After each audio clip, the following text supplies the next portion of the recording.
नमस्कार, जय Hind, Radhe Radhe. Books review के सेकंड पार्ट में आज हम बात करेंगे किताब। इसका शीर्षक है सार्थक बातचीत, बहस कम बातें ज़्यादा।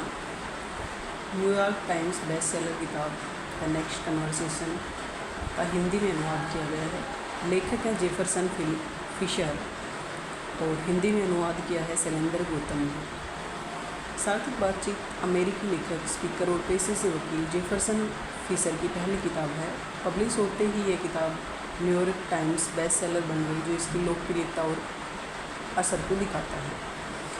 इस पुस्तक का मकसद है पाठकों को बेहतर बातचीत करना सिखाना, ताकि वे अपनी निजी और प्रोफेशनल लाइफ में मजबूत रिलेशन बना सकें। इसमें बताया गया है कि मुश्किल बातचीत को कैसे संभालें, झगड़ों से कैसे बचें और अपने आत्मविश्वास को कैसे रखें।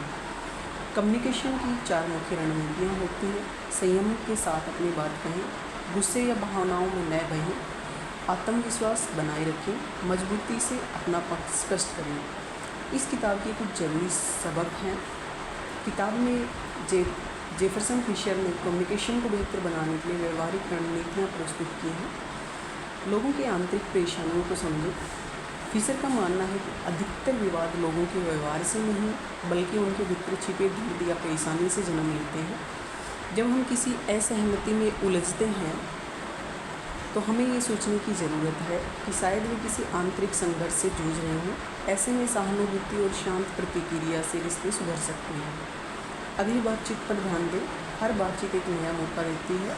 अगर पिछली बार किसी के साथ बहस या टकराव हुआ है, अगली बार उस अनुभव को दोहराने की बजाय कुछ नया और सकारात्मक शुरू किया जा सकता है। हमें बीती बातों को पकड़ने की बजाय सुधार की दिशा में आगे बढ़ना चाहिए। कम्युनिकेशन के दौरान कंट्रोल बनाए रखें। जब कोई हमें गुस्सा दिलाता है या चुभने वाली बात कहता है तो हमारा पहला रिएक्शन होता है पलट कर जवाब देना। लेकिन फिशर कहते हैं कि अपना मानसिक संतुलन खोने का सबसे तेज़ तरीका है किसी को अपना गुस्सा दिखा देना। बातचीत में जुड़ाव बनाए रखें। सिर्फ बोलना ही नहीं, सामने वाले से समझ और संबंध बनाना भी ज़रूरी है। बातचीत में ये दिखाना चाहिए कि आप केवल अपनी नहीं, उनकी बात को भी महत्व दे रहे हैं।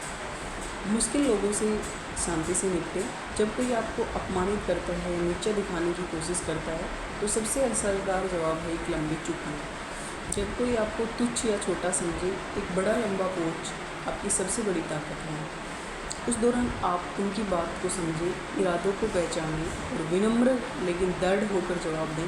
गुस्से से नहीं, सम्मान के साथ सीमाएं तय करना ज़्यादा असरदार होता है।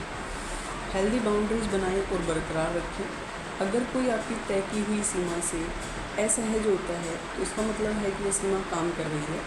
इसलिए जब आपको किसी चीज़ में असहजता महसूस हो तो बिना झिझक ना बोलें। ज़रूरत हो तो धन्यवाद करें। सेंसिटिव बातचीत को सोच समझकर संभालें।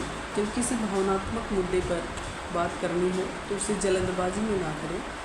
पहले समय तय करें। छोटी बातों को छोड़कर मुद्दे की जड़ पर आएँ। सामने वाले को अपनी बात कहने का मौका दें और खुले समझदारी भरे सवाल करें। बेहतर कम्युनिकेशन के लिए 7 टिप्स हैं। ब्रीदिंग टेक्निक अपनाएं। घबराहट हो तो 10 सेकंड सांस लें, 4 सेकंड रोकें और 6 सेकंड में छोड़ें। इससे दिमाग शांत होता है और कॉन्फिडेंस बढ़ता है। सीधे बैठें, कंधे रिलैक्स रखें, चेहरे पर मुस्कान बनाए रखें। इससे ज़्यादा अच्छा इंप्रेशन पड़ता है। वाक्यों के बीच में 1 से 4 सेकंड का पॉज लें। 5-10 सेकंड लंबा पॉज भी ले सकते हैं। कम्युनिकेशन स्पष्ट होता है, आप हड़बड़ी में नहीं लगते, बात का गहरा असर होता है। टेंटेटिव शब्दों से बचें। शायद मुझे लगता है जैसे शब्दों से बचें। डेफिनेटिव शब्दों का इस्तेमाल करें। हम आज ऐसे फिलर्स ना बोलें, इससे बातचीत कमज़ोर लगती है। अपनी आवाज़ स्थिर रखें। सामने वाले की आंखों में देखकर बोलें, इससे व्यक्तित्व मजबूत होता है। हमेशा हाँ में हाँ न मिलाएं। विनम्रता के साथ ना कहना सीखें। बातचीत के दौरान भावनाओं के कंट्रोल करना सीखें। फिशर कहते हैं कि बातचीत में पहले अपनी भावनाओं पर काबू पाना ज़रूरी है। अगर आप तनाव महसूस कर रहे हैं तो सांस लेने की खास तकनीक अपनाएं।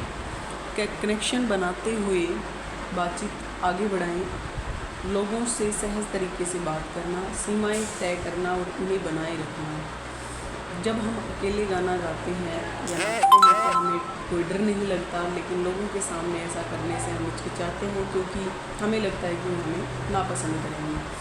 किताब के बारे में मेरी राय है, किताब कम्युनिकेशन स्किल को बेहतर बनाने के लिए कई सारे आसान तरीके सुझाती है। किताब में लेखक ने अपने पर्सनल एक्सपीरियंस शेयर किए हैं। ये किताब आपको ज़रूर पढ़नी चाहिए अगर आप अपनी बातचीत को बेहतर बनाना चाहते हैं। ऐसे ही और बुक्स रिव्यू के लिए आप हमारे चैनल को लाइक, फॉलो और सब्सक्राइब करें। Thank you. Have a good day.